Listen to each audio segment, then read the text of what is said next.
बताया कि प्रोटीन का निर्माण कैसे होता है। तो प्रोटीन का निर्माण पे क्या करता है, 64 कोडोन होते हैं।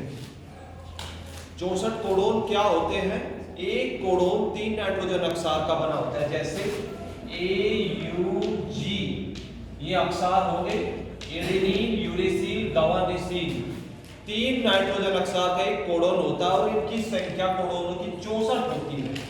और इन्हें mRNA केंद्रक से लेकर सूचना के रूप में चलता है। क्या चलता है, mRNA को सूचना वाहक RNA या मैसेंजर RNA भी कहते हैं।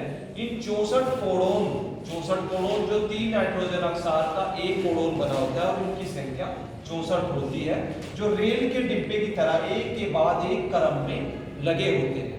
इन्हें लेकर केंद्रक से कोशिका दर्भ पे पहुंचता है। कोशिका दर्भ में rRNA होता है। यह rRNA प्रोटीन निर्माण का स्थल माना जाता है, अर्थात जहां प्रोटीन बनती है उसका स्थान माना जाता है। इस RNA को राइबोसोमल RNA भी कहते हैं। इसके बाद क्या होता है, 20 एमिनो एसिड होते हैं। हमने पहले भी बताया था 20 एमिनो अम्ल में 10 आवश्यक होते हैं, 10 अनावश्यक होते हैं और ये प्रोटीन निर्माण में भाग लेते हैं।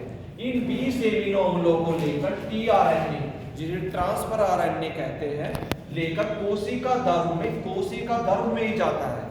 क्योंकि हमने पहले बताया था rRNA तथा tRNA का निर्माण कोशिका दर्भ में होता है। तो कहने का तात्पर्य क्या हुआ, tRNA जिसे ट्रांसफर RNA कहते हैं, 20 एमिनो अम्लों को जो एक के बाद एक क्रम में लगे रहते हैं उन्हें लेकर rRNA के पास जाता है। इधर से mRNA कोडोन को लेकर आता है और इधर से tRNA एमिनो अम्लों को लेकर आता है।